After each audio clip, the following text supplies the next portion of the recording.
Hey, good morning, everyone. Welcome to our first Skype interview. For those of you who remember Mickey Rooney, I feel his presence doing the show from our studio in my home. So let's go ahead and start. Kathy Tarchioni is our guest today. She is an exceptional woman, a dear friend, whose life has been inspired by meeting Mother Teresa after having started a successful project in Chicago that housed and counseled battered women. And recently, she has been an inspiration to many by demonstrating that you do not need to be defined by your circumstances.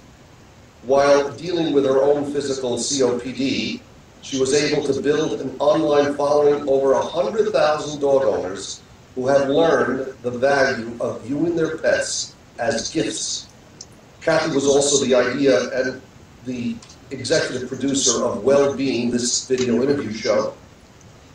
I thought that the best person to start our new show should be this wonderful and gracious lady. It's my pleasure to introduce you to Kathy. Good morning, Kathy. Good morning. I'm overwhelmed by that wonderful introduction. That makes me feel very good. Thank you, Lou. You're looking well this morning. So let's first, how are you? Well, understanding the circumstances that are in your life, I just wanted to really have the audience understand what COPD is. COPD is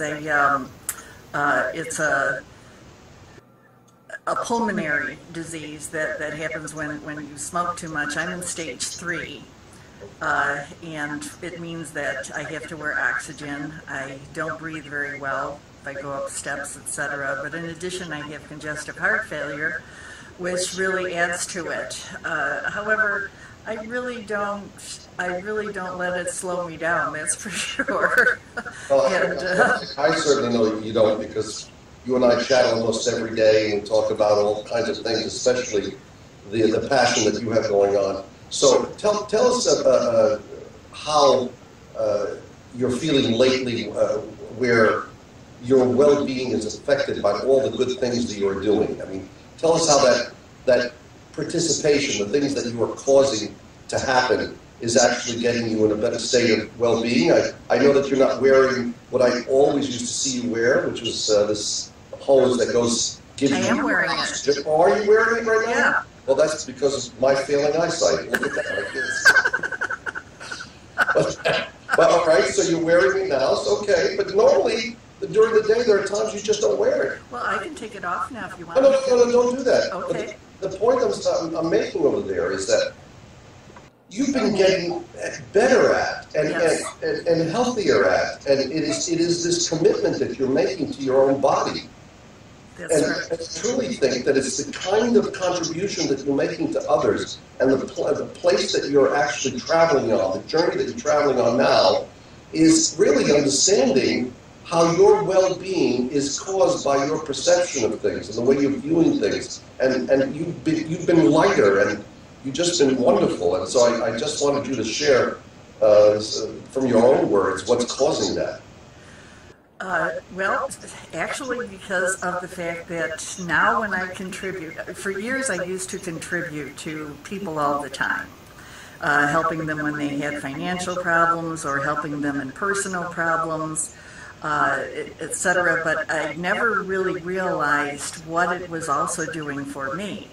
It's a wonderful feeling when you can contribute to someone and you see the lights on their faces. It makes me feel very satisfied.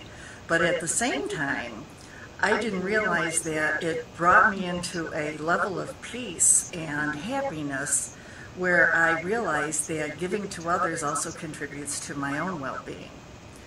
Well, what started to happen is when I recognized that my well-being was very important, because without that, then I certainly wouldn't be able to help others. So I started practicing some spiritual methods that would allow me to go into my subconscious and into my soul level, where I was able to view myself from a different perspective and view the world from a different perspective. What this allowed me to do, Lou, was unbelievable. It was like on the outside looking in and I saw that the inside of my body was really quite a bit of a mess. So when I started looking at the things that I needed to correct in order for me to have well-being, I really almost went on a mission. And the mission was to give me give my body the fuel that it needed in order to heal, and also bring me to a level where I would be able to give and have the stamina to be able to continue the work that I originally started, which is with the Dog Connection. Right. Has the Dog Connection been a healing experience for you and your followers? And do you have some stories to tell us about that? Yes, unbelievable. When we first started the Dog Connection, it was for the purpose of being able to give a dog a voice and help people to realize that their dogs really truly are a gift. Most people say, well, it's just a dog, it's just a dog. To many people, that dog is really a lifesaver, particularly in the service industry. So when a dog would come into someone's life, if they didn't value that dog or look at that dog as they mattered to the family, there was no gift that you would receive. The dog was just there. But once someone made a paradigm shift in their thinking, and they recognize that this is a gift that they're receiving, and the value that the dog brings is loyalty, comfort, peace, companionship, and... Yeah, that's right.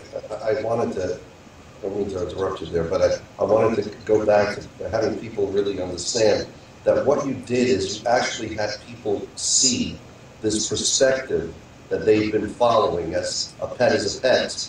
And all of a sudden, when they started being more proactive in contributing to that pet, making a difference in that pet life, taking them out more often, doing whatever it takes to make their life better, then... Acknowledging they're there, let them know they matter.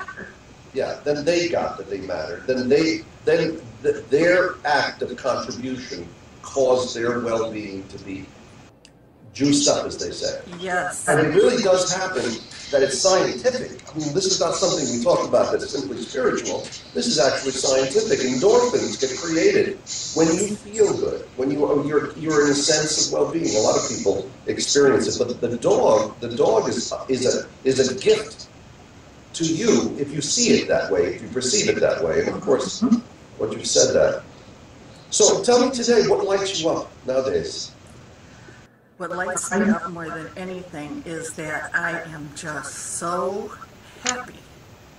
I am happy with everything in my life. I wake up happy, I go to bed happy. There's nothing that can change my attitude during the day that would bring me down.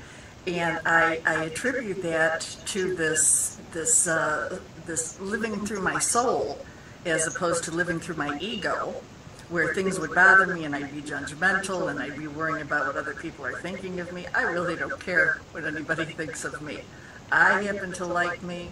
I happen to just love the fact that I can wake up in the morning, walk out the door, and I can listen to the birds, and they sing so beautifully. I say, thank you, that was beautiful, a beautiful song.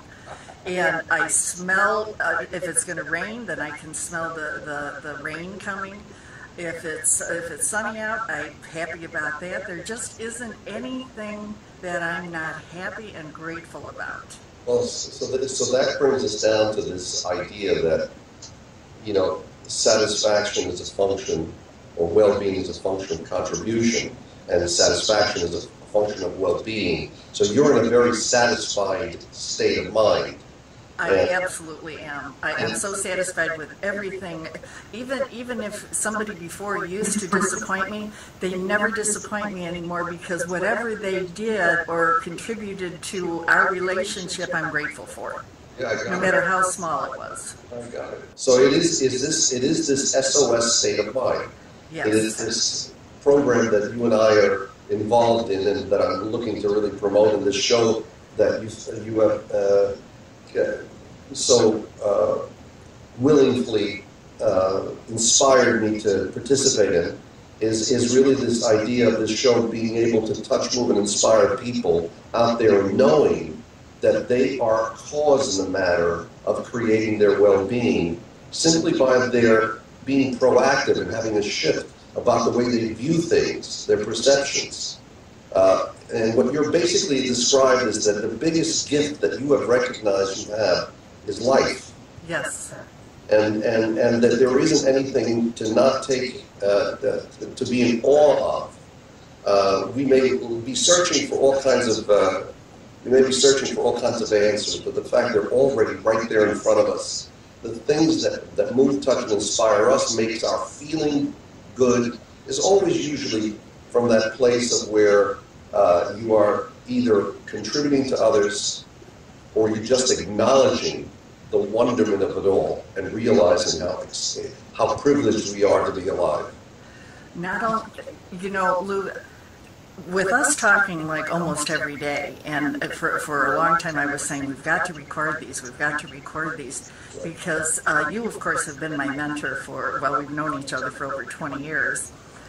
You have been my mentor, and matter of fact, I'm going to take this off. I don't need it. Here you go. You have been my mentor for so many years. I actually now have taken what I've learned through SOS and through you is I now transfer it over into my business. So the way a typical business is run, I believe, is usually based on ego. You make a decision, you make you have a negotiation, you have some transactions, but it's always for me. What kind of money can I get out of it, and what is it going to bring to me? But you know what? I wasn't really happy. But when I opened up the Dog Connection, I was happy with the business because it was a soul-based business. Yeah. Really, all about helping the other people, and that's why it's really been a success. Yeah, you were telling me stories. One story that you had mentioned to me is this woman who actually, it's through the Dog Connection that she got connected to you, in asking for or trying to come to this understanding of things like, how do I deal with my pets? Right. If in fact I'm no longer there for them and they're there by themselves, how do I handle things like that?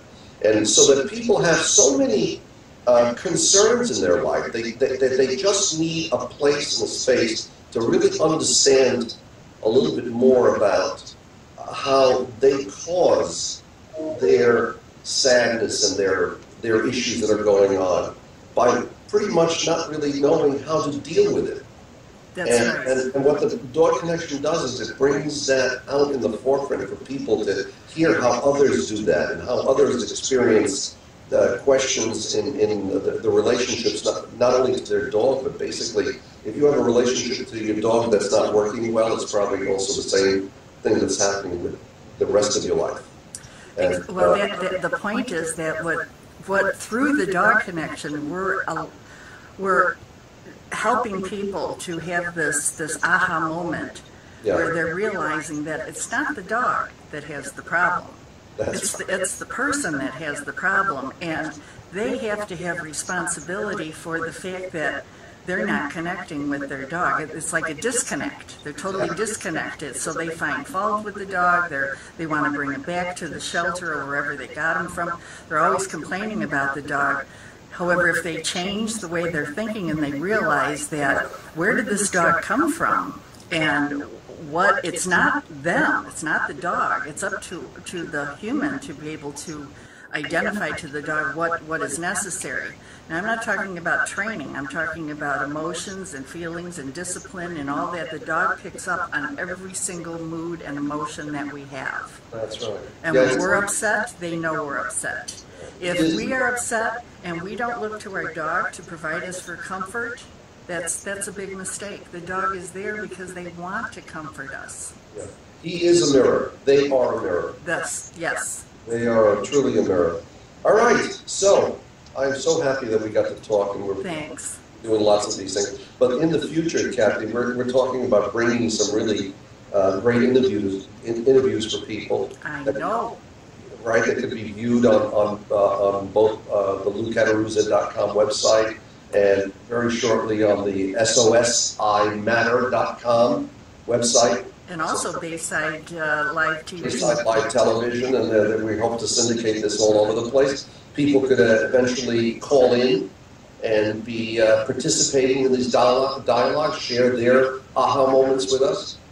So I am very proud of you for the great act of kindness in making a contribution to so many, and for being so awesome that I can truly call a friend, you know, someone that I really do.